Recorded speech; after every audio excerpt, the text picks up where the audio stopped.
Iran ने कभी कोई बम नहीं बनाया है, हम तो उसके खिलाफ हैं।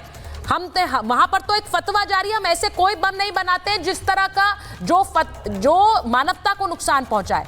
और इजराइल के पास तो पहले से परमाणु बम है, वो जग जाहिर नहीं करता है। बेनी साहब जरा बताइए।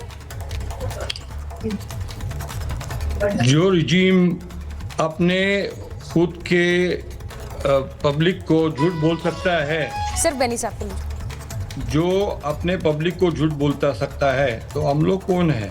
एंड हम लोग तो प्रूफ करके बताए हैं। Not only I proved, not me, sorry, the Israeli thing is proved.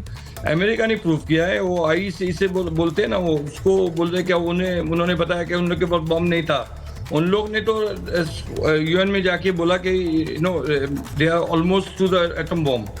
तो ये सब झूठ है। और जो अब्बास अपने बोल रहे हैं वो सब सच है। मैं नहीं जानता हूँ, रियली सच जानता नहीं मैं हूँ। But I can tell you one thing, ये जो वॉर हो रही है वो खाली पीली तो नहीं हो रही है। हम लोग को क्या we are sitting, all our public is sitting in the shelters today. This is not for us. We are not doing because we want to do. उन लोग की पब्लिक इधर नहीं है, शेल्टर्स में नहीं है। नॉट ओनली नॉन शेल्टर्स, उन लोग के पब्लिक को हमला होता ही नहीं हमारे तरफ से। तो means I don't know what बोल रहे हैं कि सब झूठ बोल रहे हैं और ये खाली ईरान सच बोल रहा है।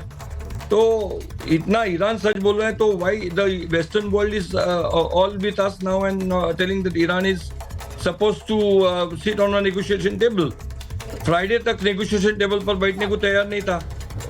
They want that we will not give up. So क्या, I mean, what they want exactly, I don't know. Beni साहब, मैं एक चीज पूछूंगी आपसे, क्योंकि हम तो ये दिखाना चाह रहे हैं कि दुनिया के अलग अलग मोर्चों पर क्या हो रहा है। आप एक लड़ाई लड़ रहे हैं और ये सवाल मैंने पहले भी पूछा है कई मेहमानों से जो जुड़ते हैं हमारे साथ, कि यहाँ पर एक अस्तित्व और एक वजूद की लड़ाई है। वो लड़ाई इजराइल लड़ रहा है। इजराइल, आप लोग बार बार जो ये बात कहते हैं, इस वक्त रूस के राष्ट्रपति का जो एक हस्तक्षेप हुआ है, ये एकदम से ईरान के मंत्री का वहां जाना, पुतिन से मिलना, और पुतिन कह रहे हैं कि ये एक बहुत खतरनाक लड़ाई छेड़ दी है।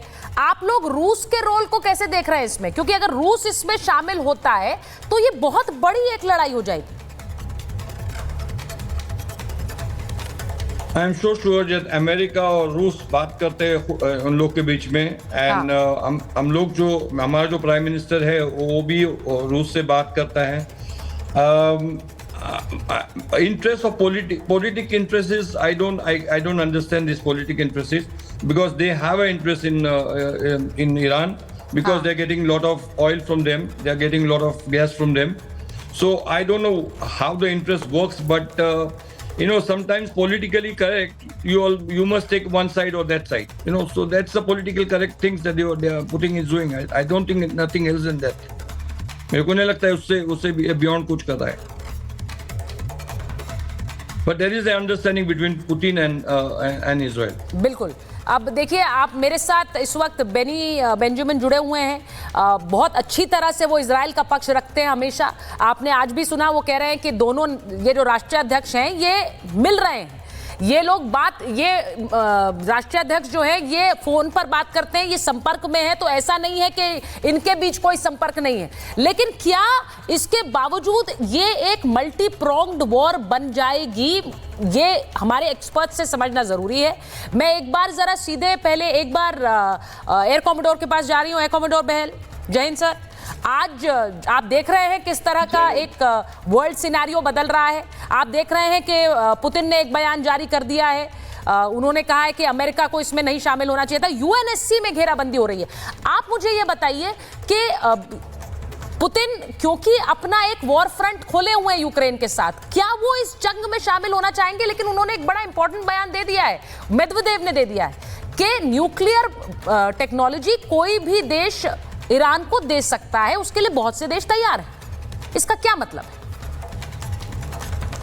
देखिए, पाकिस्तान दे सकता है ये तो मैं मान सकता हूँ, लेकिन कोई और देश देगा उनको न्यूक्लियर टेक्नोलॉजी, ये बात मैं बिल्कुल नहीं मान सकता। और सबसे बड़ी बात ये आती है कि जो रशिया के साथ जो रिलेशनशिप है ईरान की, वो 25 साल का जनवरी 2025 में स्ट्रेटेजिक पार्टनरशिप का एग्रीमेंट हुआ है। रशिया एक्सपोर्ट या इंपोर्ट नहीं करता ऑयल इसके साथ, ईरान के साथ, लेकिन ईरान ने उनकी मदद की थी, चाहे ड्रोन्स में, उन्होंने सैकड़ों शाही ड्रोन्स दिए थे उनको यूक्रेन के अगेंस्ट, और साथ में उन्होंने उनको मैन्युफैक्चरिंग करने में भी मदद की थी, कंपोनेंट्स में भी मदद की थी ड्रोन्स की। तो जब रशिया को जरूरत थी तो ईरान उनके साथ खड़ा हुआ था। तो रशिया उनकी जरूर डिफेंस इक्विपमेंट में मदद कर सकता है, और उन्होंने कहा कि एयर डिफेंस सिस्टम्स जो है हम उनकी मदद कर सकते हैं ईरान की। लेकिन मुझे नहीं लगता कि पाकिस्तान तो खैर एक रोग स्टेट है, उसकी बात क्या करे कोई भी, तो वो स्टेट को छोड़ दीजिए, तो और कोई भी देश कभी भी अपनी न्यूक्लियर टेक्नोलॉजी नहीं दे सकता। लेकिन मैं यहाँ पे एक चीज बड़ी अहम कहना चाहता हूँ सुचारिता जी, मुझे क्या लगता है कि हो सकता है कि ईरान अपना 408 केजी एनरिच्ड यूरेनियम जो है वो रशिया भेज दे, ताकि उसको सिक्योर करके रखे जब तक ये वॉर या युद्ध नहीं खत्म हो जाता। इसके सिवाय मुझे नहीं लगता कि रशिया कभी अपने सोल्जर्स को भेजेगा या फिर कुछ भी करेगा। डिप्लोमेटिक सपोर्ट जरूर देगा, यूएन सिक्योरिटी काउंसिल में जरूर उनको घेरेगा अमेरिका को, और साथ में सैटेलाइट इंटेलिजेंस देगा, साइबर में मदद करेगा, लेकिन उनको फिजिकली जो है सोल्जर्स अपने नहीं भेजेगा, अपने कोई भी डिफेंस इक्विपमेंट जो उसकी है वो वहां पे पोजीशन नहीं करेगा। मैं एक और आपका ऑडियो थोड़ा चेक करा लेती हूँ, क्योंकि आपका ऑडियो बहुत क्लियर नहीं है। मैं एक बार अपनी टीम से भी कहूंगी उसे थोड़ा सा क्लियर करा ले।